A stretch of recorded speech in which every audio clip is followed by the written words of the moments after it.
We are nearing the end now. Not much longer. Now, since the interior bits are all molded in different colors, we had black and red. I just sprayed everything in a white primer to get everything on a neutral base. Then from there, I used Tamiya TS46 to get that tan leather color.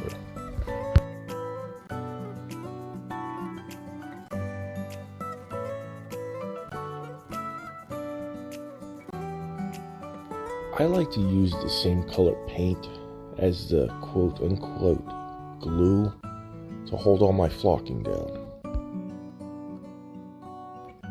And for some reason, I used flat black to do this, so some of it dried before it had a chance to grab any of that carpet material. And that carpet material is, of course, embossing powder. I do not like actual flocking because it is out of scale, and to me it looks like shag carpeting in these kits. Overall though, this still turned out amazing. Just there are a few bare spots where we don't have carpet. Totally not a problem, because those parts are hidden later. Just right now, you could really see it, and they are an eyesore.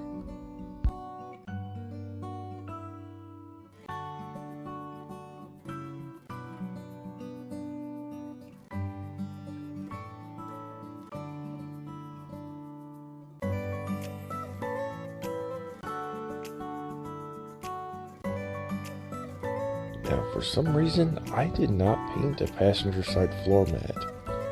There were going to be a few times during this build where I just kind of shake my head because I don't know why I just forgot to do simple things. So I got the other floor mat painted, and while I had the paint on my brush, I just went ahead and knocked out that section in the center console as well.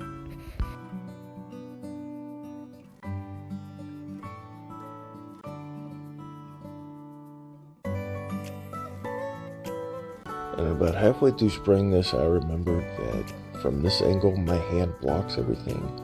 So I tried a few different angles and positions here to see if you guys could see me better. My fear here is that since I use my phone to record all this, I don't want any overspray or anything get on my phone.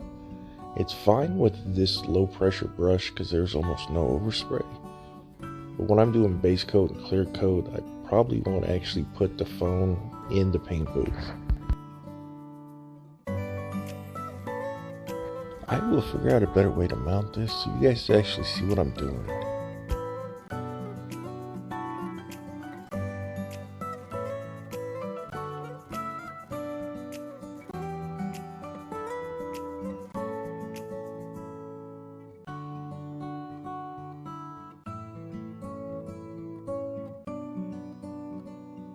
You could really see those bare spots on the carpet now. But just remember, it's not a problem. It will be covered.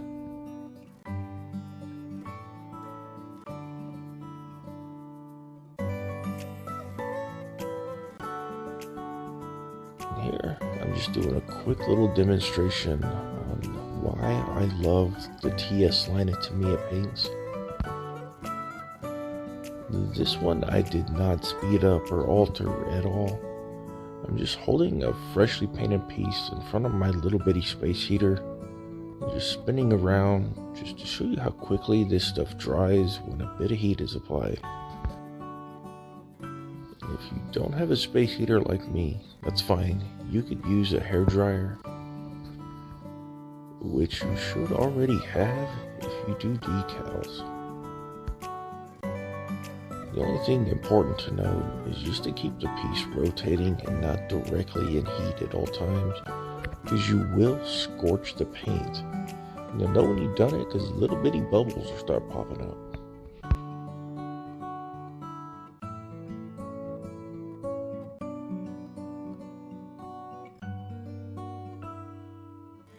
A little timestamp in the corner here in my editing software said that entire process took 52 seconds. Now where it's kind of heavy and pulled up in the corners, it's still not completely dry, but for the most part we went straight from a can to being workably dry in less than a minute. So For a while, I was wondering why I got two different cluster decals. It wasn't until I used the macro feature here that I realized that the left gauge cluster has a green line. That one is for if you build it with the headlights popped up, you could actually have the headlight on. Top notch to me, top notch.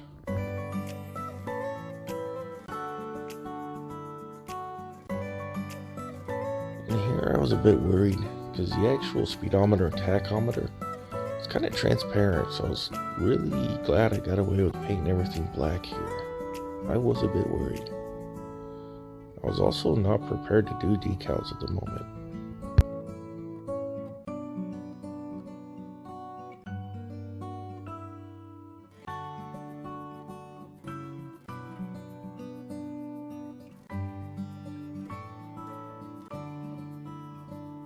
Now this is the most centered and straightest I've ever got one of these horn button decals. I am a bit proud of myself right now.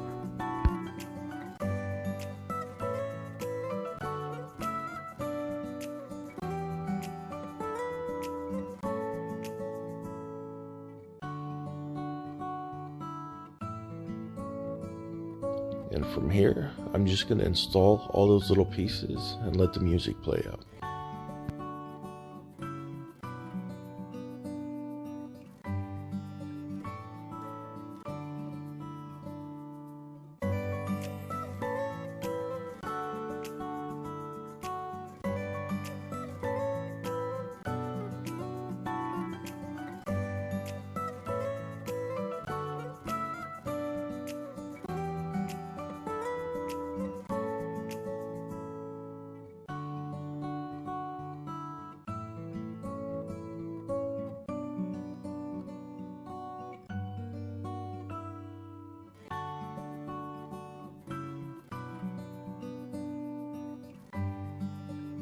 With the dash installed, that will complete the interior.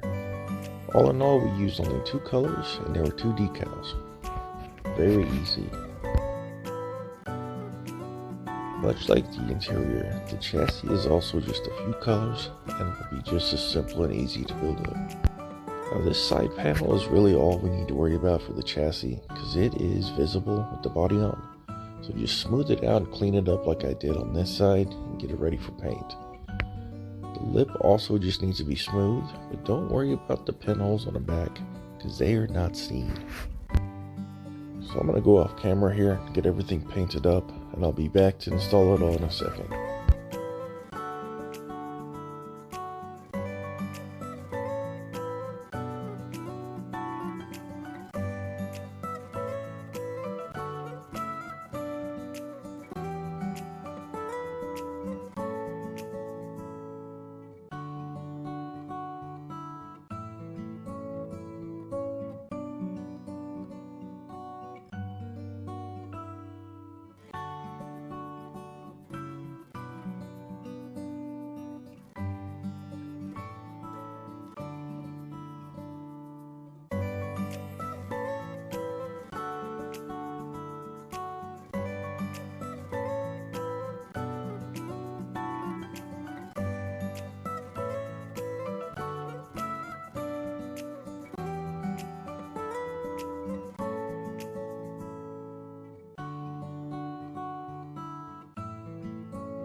Now from what I could tell, the polycap is supposed to just float there between the brakes and the spindle.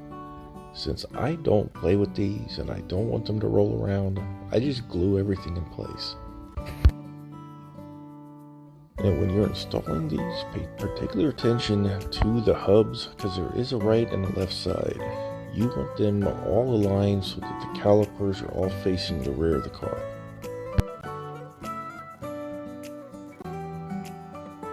The instructions say the shock is supposed to be all black with just the red on the bottom.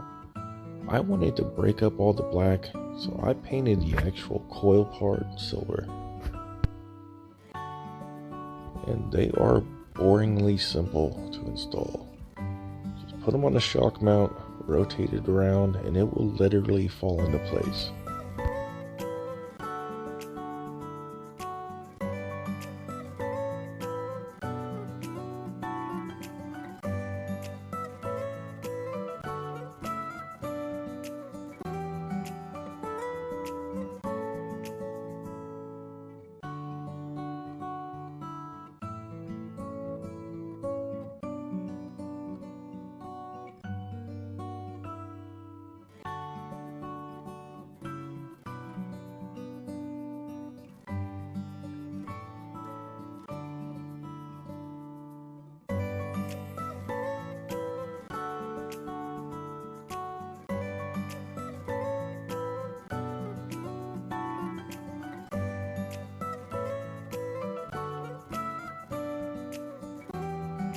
I'm a bit bummed out being that I spent extra time to mask these off and paint different shades of black.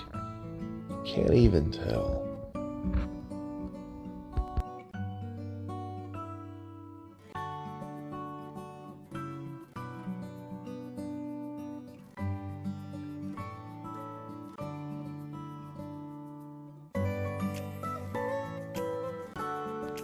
On Tamiya kits, I have always had better luck assembling these parts together first.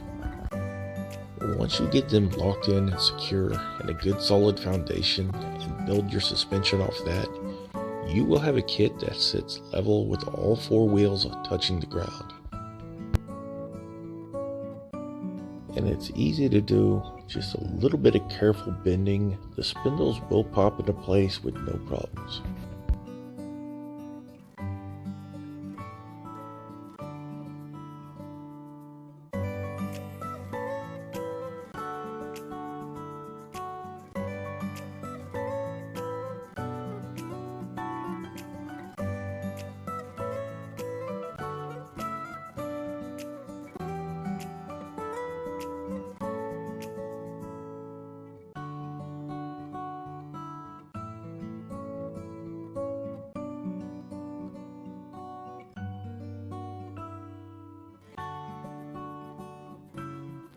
I've noticed on some other top quality kits, Fujimi, that even when you assemble these correctly, they will still bind when you turn them. So it's kind of nice to have something that just works the way it's supposed to.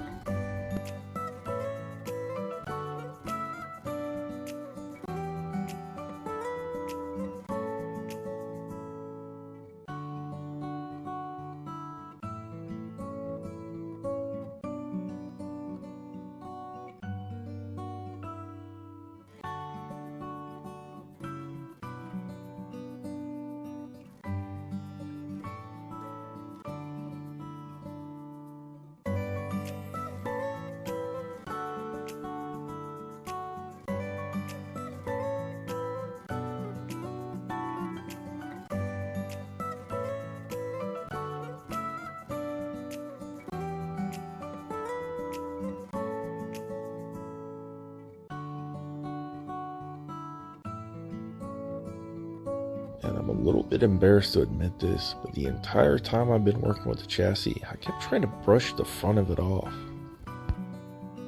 Working to the viewfinder, it looks like some trash or debris on there, and it really honestly wasn't until this point right here that I realized that they're holes for something.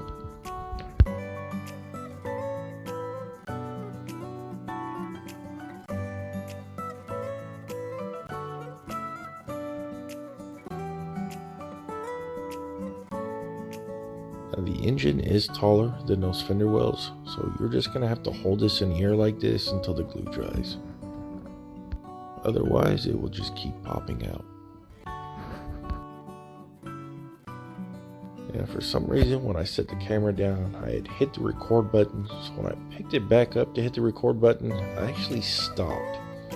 So this next part was not filmed, but all it was just me installing that firewall.